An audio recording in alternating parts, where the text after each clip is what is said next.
बहुत प्राचीन काल की बात है। ब्रह्मा जी ने जब सृष्टि की रचना की तो उन्होंने महसूस किया कि सृष्टि का संतुलन तभी बन सकता है जब शिव विवाह करे। परंतु शिव तो समाधि में लीन रहते थे। वह न निर्गुण से बंधे थे, न सगुण से। वे तपस्वी थे, विरक्त। तभी ब्रह्मा जी ने प्रार्थना की, हे आदि शक्ति, आप ही शिव की अर्धांगिनी बने। आदि शक्ति ने वचन दिया, मैं सती के रूप में जन्म लूंगी और शिव से विवाह करूंगी, किंतु यदि मेरा प्रेम अपमानित होगा तो मैं देह त्याग दूंगी। कुछ काल बाद प्रजापति दक्ष की पत्नी प्रसूति ने एक दिव्य कन्या को जन्म दिया, सती। यह वही आदि शक्ति थी जिन्होंने मानव रूप लिया था। सती बचपन से ही अद्भुत थीं। वे ध्यान करती, पर्वतों पर घूमती और दिन रात केवल शिव का नाम जपती।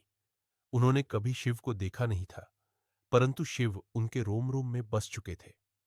जब सती विवाह योग्य हुई तो दक्ष ने अन्य राजाओं और देवताओं से उनके लिए वर खोजा, पर सती ने घोषणा कर दी, मैं केवल महादेव से ही विवाह करूंगी।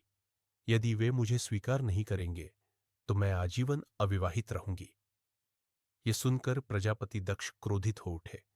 उन्हें शिव एक बर्बर योगी लगते थे, जो शवों पर बैठते हैं, जिनका शरीर भस्म से लिप्त रहता है और जो समाज के नियमों से परे है। लेकिन सती ने हार नहीं मानी। उन्होंने कठोर तप आरंभ किया। वर्षों तक हिमालय पर खड़ी रहकर तपस्या की।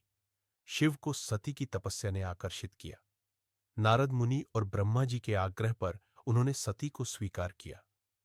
एक दिन कैलाश पर्वत पर ध्यान मग्न शिव की आंखें खुली और उन्होंने कहा, सती, तुम्हारा प्रेम मेरे हृदय तक पहुंच गया है।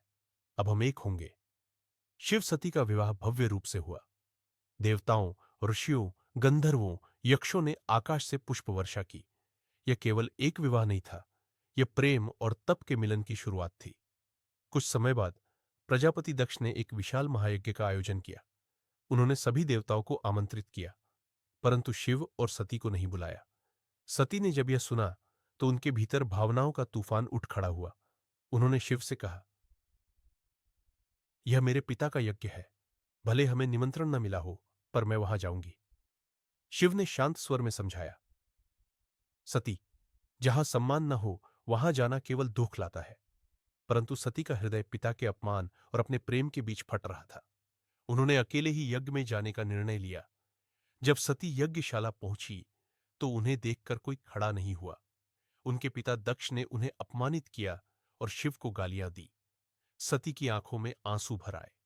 उन्होंने क्रोधित स्वर में कहा, जिस देह को तूने जन्म दिया है वह आज तुझे लौटा रही हूं। मेरी आत्मा शिव में समर्पित है। और फिर यज्ञ की अग्नि में सती ने कूदकर प्राण त्याग दिए।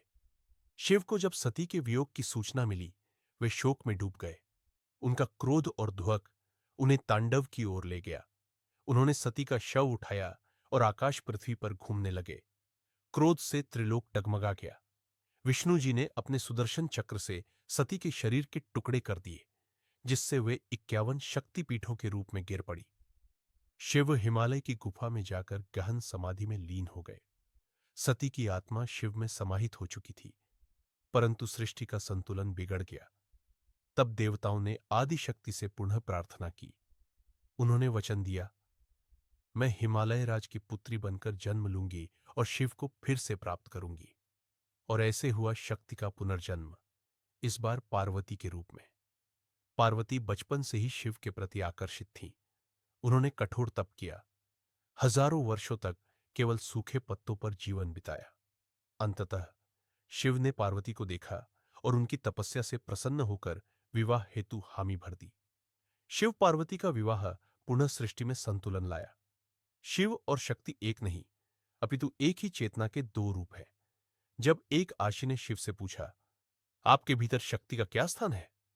तब शिव ने अपना स्वरूप दिखाया, आधा शिव और आधा शक्ति, अर्धनारीश्वर।